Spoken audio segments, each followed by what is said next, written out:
Hey everybody, and welcome back to my channel where today we are going to be doing my July mid-month wrap up. So we're going to talk about everything that I read in the first 2 weeks of July. And the very first thing is Strange Planet by Nathan W. Pyle. And this is a comic book. And in it we're following these alien creatures who are commenting on very normal everyday things in kind of unusual ways and making unusual observations about it. This probably is a comic that if you're on the internet, you've probably seen. They do, especially recently, have made their rounds in various circles. So this is a bind up of some of the earlier work of this in this comic, and it was really fun to read. Honestly, I really do like these comics in general. I knew it going into it because I have seen these comics circulating and I've always really enjoyed them. So it was really fun to go and actually read an entire book of these comics.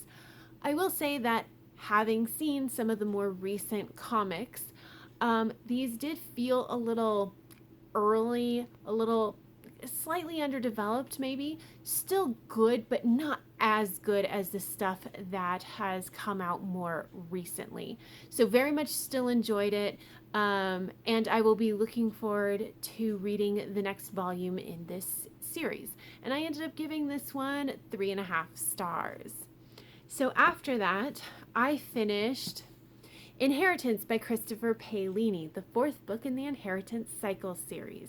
So the Inheritance Cycle series is a young adult fantasy series, and essentially we're following our main character of Aragon, who has always lived on a farm until one day he discovers this beautiful blue stone, which actually turns out to be a dragon egg, which hatches for him, and he becomes the youngest dragon rider, or no, the first dragon rider in a century about. And as everybody finds out about him, they start to have hope that he will be able to topple the tyrant king.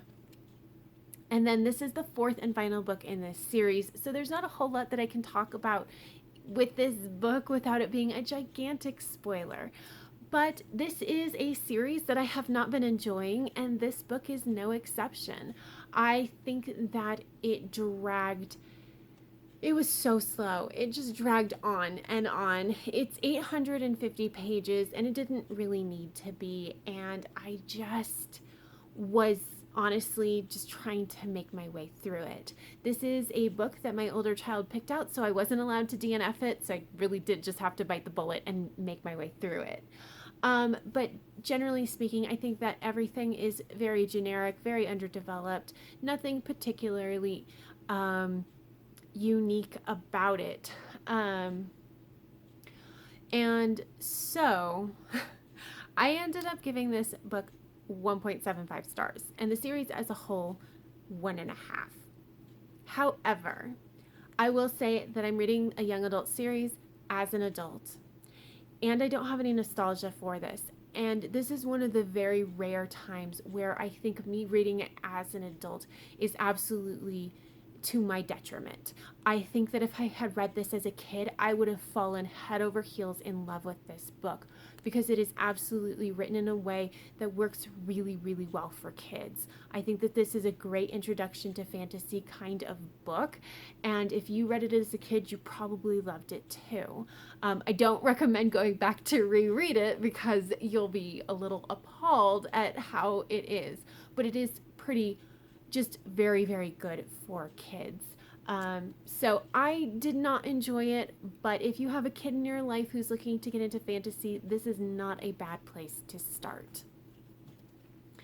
And then I read Book Love by Debbie Tung, and this is another comic book, and it's really just comics about books. And some of them are funny, and some of them are profound, and some of them just really comment on what it's like to be a book reader who loves books. And I really just utterly enjoyed reading this. I felt very seen as a book lover, especially somebody who is really into physical books, reading the physical books. Even if I don't necessarily purchase them, I still prefer to read from them. And so it was just really, it was really a great experience. And I very much enjoyed these comics. And I ended up giving it 4 stars. And then after that, I read Letters to the Pumpkin King by Seanan McGuire. Now, this is a nonfiction bind up of a lot of Seanan McGuire's blog posts. And then at the back, for about 100 pages, are a number of her poems. So, I really like Seanan McGuire. She is, in fact, my favorite author, and I have been online stalking her for years. And so I have read a lot of her online work, which has led me to understand a number of her opinions and thoughts in general about things that she, at least the things she chooses to share online. And so when I went to read this, I was hoping that I would get something new and profound, and I really didn't get that, which was kind of silly for me to expect in the first place because I've been online stalking her for so long. So, while I had never read a number of the blog posts that were featured in this particular book, they were very familiar to me because it felt like variations on a theme. I knew her thoughts and opinions in general, and so none of it was hugely surprising to me. Now, I will say that it was still really fun to read. Like I said, Seanan McGuire is my favorite author, so it was interesting to read it. But it wasn't quite what I was hoping for, even though what I was hoping for wasn't realistic. So I still am glad that I read this, and I still recommend it if you are interested in any of Seanan McGuire's nonfiction works, like any of her thoughts on general, especially publishing type things. She's got some very interesting stuff going on there. But this wasn't anything particularly new to me. And I ended up giving this 3.5 stars.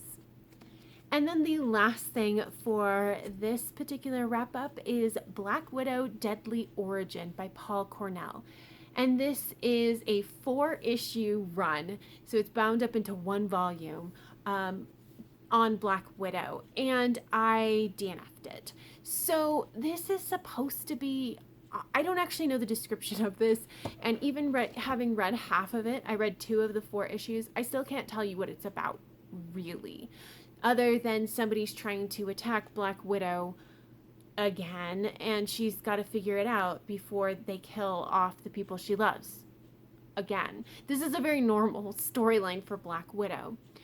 But I really didn't appreciate it. I didn't really like the art style. I did not like that we were just dumped into this story with things that this is maybe an alternate Earth or something, because they were talking about Natasha being the original Black Widow, and I was just like, oh, so there's more.